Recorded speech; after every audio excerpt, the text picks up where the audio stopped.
এই যে দেখো কত সুন্দর দোসা হয়েছে, এই দেখো কত সুন্দর, তাই না? এই দেখো এই সাইডটা দেখো, আমি তোমাদের দেখাই খুব সুন্দর করে। এই দেখো কাছ থেকে দেখাই, আর এই সাইডটা দেখো। আমি আমার জীবনের প্রথমবার আমি দোসা বানাইছি, আমার কাছে তো খুব ভালো লাগতেছে।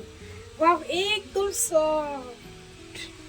এই দেখো আমি আমার লাইফের প্রথমবার এই দোসা বানালাম, আমার কিন্তু দারুণ লাগছে, দেখছো?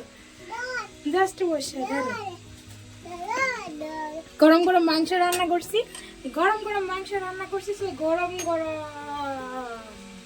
খেয়ে নেব দোসা। অনেক দিন ধরে ভাবনা চিন্তা করি এই দোসা বানাবো, কারো কাছে দেখিও নাই আর সেরকম ভাবে বানাতেও পারি না। ইতিমধ্যে কিন্তু ইডলি বানানো আমি শিখে গেছি, খুব সুন্দর ইডলি বানাতে পারি। তবে আপনাদের সাথে এখনো কিন্তু শেয়ার করা হয়নি, তবে খুব সহজ তাড়াতাড়ি আপনাদের সাথে সেটাও শেয়ার করব।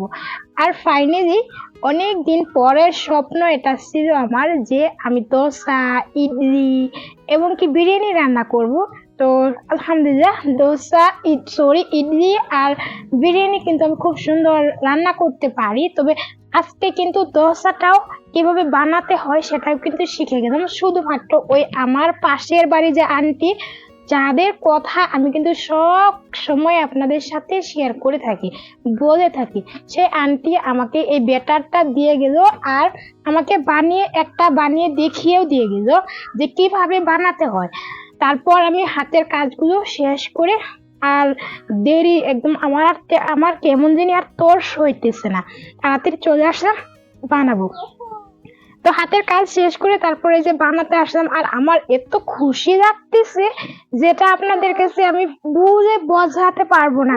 এত আমার খুশি লাগতেছে, এত সহজেই বানানো যায়, এত ইজি। আমি প্রথমে ভাবতাম না জানি কত কঠিন। তো আজকে যখন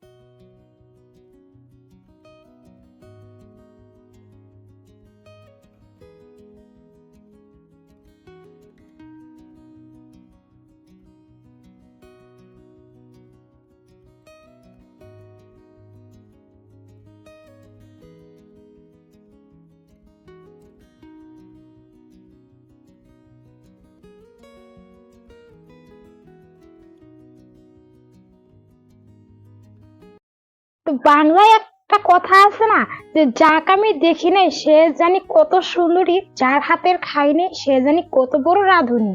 তো আমারও কিন্তু খানিকটা সেরকমই।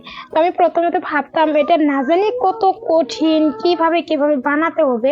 তবে আন্টি কিন্তু আমাকে পুরো প্রসেসটাই কিন্তু আমাকে বলেছে এবং এটাও দেখিয়ে দিয়ে গেল। তো আগামীতে আমি কিন্তু বাড়িতেই ট্রাই করব, তখন দেখা যাবে আসল সত্যিটা, তাই না বন্ধুরা? তো তোমাদের সাথে কিন্তু আমি অবশ্যই করে শেয়ার করব, কালকে আমি বানানোর চেষ্টা করব। আর এদিকে গরুর মাংস, মোষের মাংস রান্না করতেছি। গরুর মাংস নয়, এটা মোষের মাংস। এখানে খুব মোষের মাংস খুব বেশি পাওয়া যায়। তো এখানে আধা কেজির মতো মাংস নিয়ে আসছে। আর আমি সকাল সকাল মাংস রান্না করতেছি, নতুন আলু দিয়ে মাংসের ঝোল রান্না করব, তার সাথে আছে ডোসা। খেতে কিন্তু দারুণ লাগবে। আমি তো বানিয়ে গরম গরম খেয়ে নিয়েছি। তোমাদের ভাইয়া তো দুপুরে, আমি যেহেতু এটা 11টা সাড়ে 11টার দিকে বানাইছি, তো ওই সময় তোমাদের ভাইয়া কিন্তু বাড়িতে ছিল না। আর আমি কিন্তু একাই খেয়ে নিয়েছি। ও দুপুরে ভাত খাবে বলছে, আমি খাবো না, আমার জন্য ভাতই রান্না করবে। তো আমি কিন্তু দোসাই খেয়ে নিয়েছিলাম আজকে দুপুরে, আর কিন্তু আমি ভাত খাইনি, ঠিক আছে? আমার জন্য ভাত রান্নাও করিনি আমি। আমরা তোমাদের দাদা ভাই আর একটা লোক আসছিল, ওরা দুজনেই ভাত খাই গেছে, তার সাথে মেয়ে। তো নতুন আলু দিয়ে এখানে রান্না করে নিব। সত্যি কথা কি জানো, এই আমার না নতুন নতুন কিছু জিনিস রান্না করতে আমার কিন্তু ভীষণ ভালো লাগে। ও কখন যেমন নতুন নতুন কিছু রান্না করব, নতুন কিছু শিখতে আমার কিন্তু ভীষণ ভীষণ ইচ্ছে করে, যে আমি যাতে নতুন কিছু শিখতে পারি। আমার এটা খুব আগ্রহ, এটা ছোটবেলার থেকেই, যার জন্যই আমি কিন্তু সংসারের অনেক কিছু গুছিয়ে নিতে পারি। তবে হ্যাঁ, করতে পারি, গুছিয়ে গেছিয়ে কাজগুলো করতে পারি। তবে হ্যাঁ, কিন্তু ইদানিং পারতেছি না আমার মেয়ের জন্য।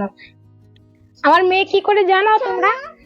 ও ও কি করে, আমি জিনিসপত্রগুলো একটু গুছিয়ে রেখে যাব, আর এই পিছন দিয়ে এসে দেখবো আমার মেয়ে কিন্তু সিঁড়ে সিটকে রুমের মধ্যে চারদিকে কিন্তু সিঁড়ে সিটকে রেখে দিছে, এই অবস্থা।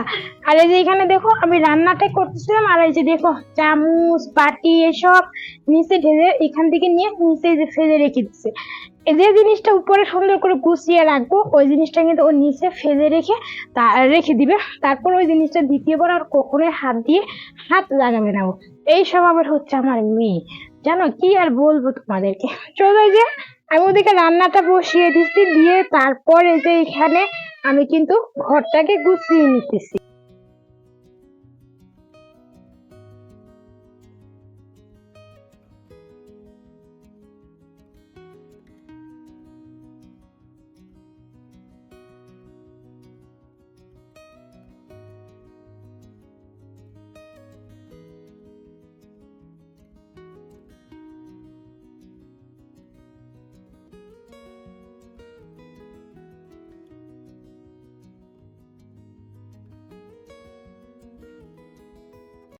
ওই যে রান্নাটা এদিকে বসিয়ে দিয়েছিলাম, দিয়ে তারপরে আমি ঘরগুলোকে একটু গুছিয়ে নিলাম। আর এতে আমার তরকারিটা আমার হয়ে গেছে, তারপর সোমবারটা দিয়েই নিলাম, নিয়ে তারপর আর তস হয়েছিল না, খাবার আমি খেয়ে নিছি।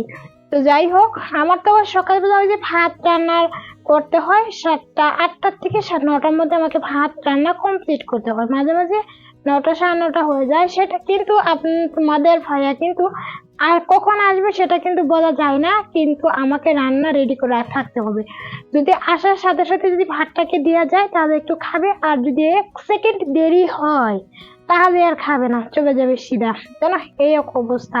তো সেই জন্য আমি সকালেই ভাতটা রান্না করে দিই, যেহেতু বেচারা কঠোর পরিশ্রমের কাজ করে, আর সেই জন্য সকালে ভাতটাই রান্না করি।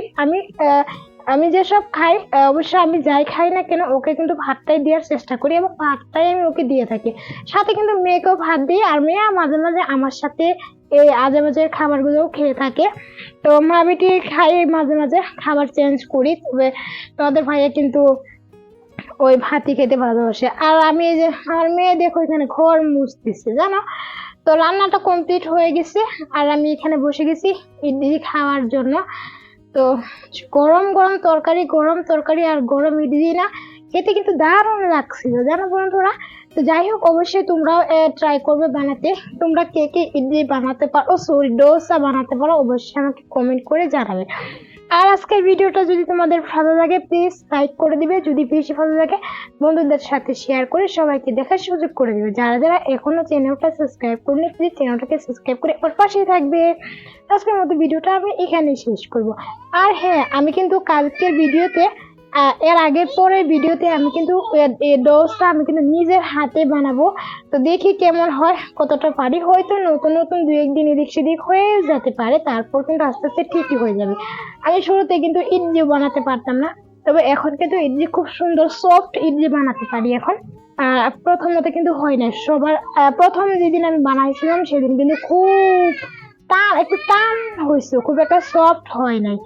আর এই যে এখানে দেখো আমার মেয়ে বক বক বক বক করতেছে, আমি একটু কথা বলতেছি, আমার সাথে ও টেন টু করতেছে। তো যাই হোক, আজকের মতো ভিডিওটা এখানে শেষ করতে, বাই বাই।